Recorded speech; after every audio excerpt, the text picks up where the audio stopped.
Hey everybody, and I hope everybody is well on this Monday morning, afternoon or evening where you may be in the world.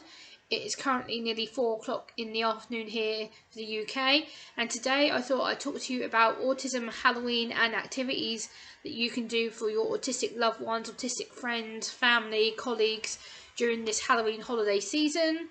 And as the UK is currently on a 1-week holiday for Halloween half term, I thought as an autistic woman it'd be great to talk to you about how to prepare activities and what you can get up to during this Halloween holiday to make it fun, accessible and a bit more inclusive for people who have autism, not just autism but disabilities, mental health issues.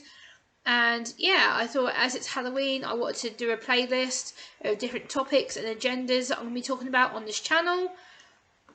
So let's get into it. So the first activity that you can do is t-shirt decorating. So again, we have to be very careful with this because each person on the autistic spectrum is different and not each autistic person might cope well with designing a t-shirt. So what you need to do is, when you're thinking of designing a t-shirt for an autistic person, make sure the t-shirts or hoodies that you buy are autism friendly, because we do have a lot of sensory sensitivity issues.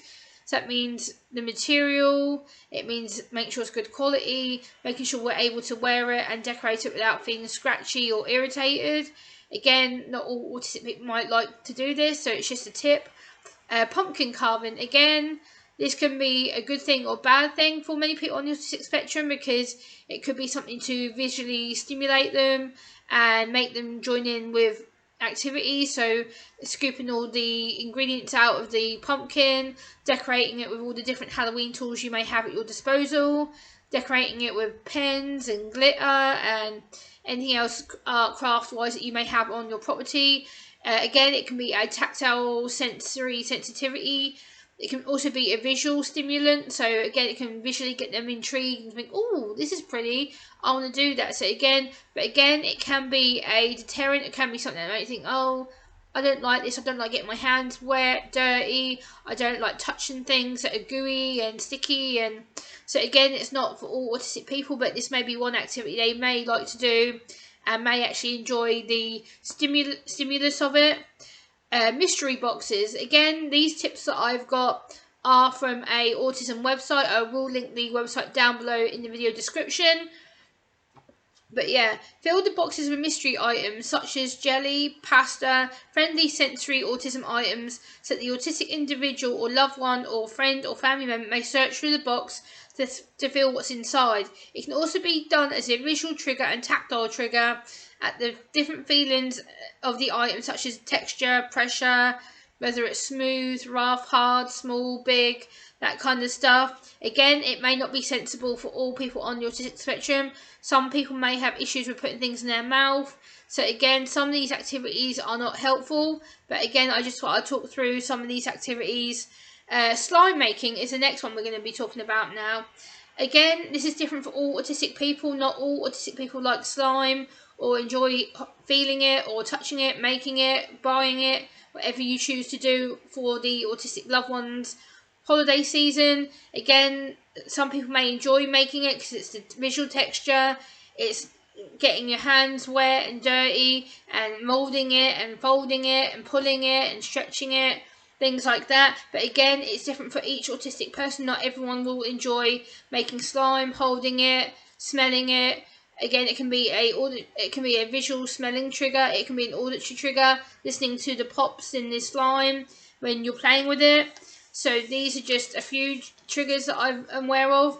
And then I'm going to add my own autistic traits and autistic activities that I feel you can do. So what are my favourite suggestions that I'm going to add to this video? As a woman on the autistic spectrum, I want to include my own activities for the Halloween holidays, what I would enjoy and what other potential autistic people would enjoy too.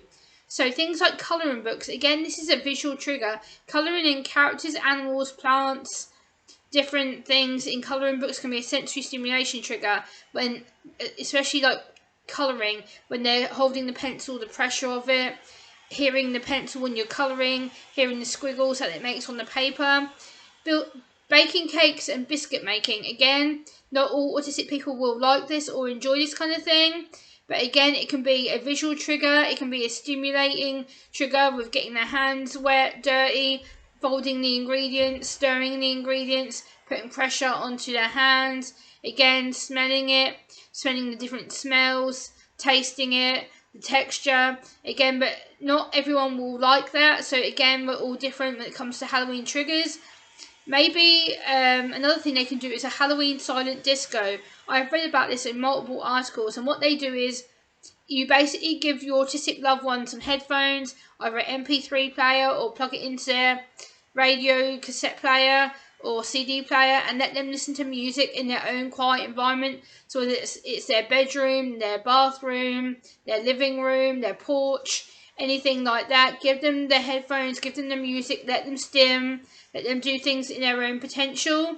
So then they don't have to be around the loud noise, crowds, people, smells, etc. This can be a way of decompressing their anxiety and making sure they're not getting overstimulated or overburdened with the sensory information that's going on around them. Also, watching Halloween movies with family. Again, the only problem I have with this one is, it's a good thing to do with family, spend time with them.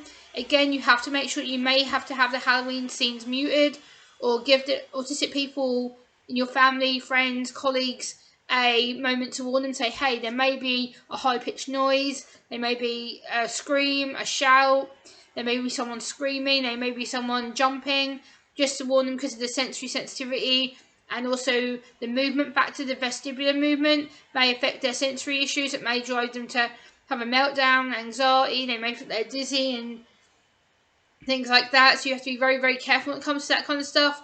And also, my final tip for this video is going on a Halloween walk or Halloween trail. If your local area does have a Halloween walk or has decided to put on a Halloween event of a walk or a guided trail, make sure you take your autistic loved one to that. They may like being outside, seeing the sensory scene, smelling the plants, being able to touch things on their walk as they're walking down the path, pavement, sidewalk, whatever you want to call it in the US. But again, this may be a good thing to get them out of the house, get them doing something like, again, it can be stimulating with walking on the pavements, feeling the textures of the stones, stuff like that, feeling the texture of the wind being on their skin, stuff like that. So I hope you've enjoyed this tips and tricks advice video. Please like, comment, share and subscribe, and I will be back next time. Bye!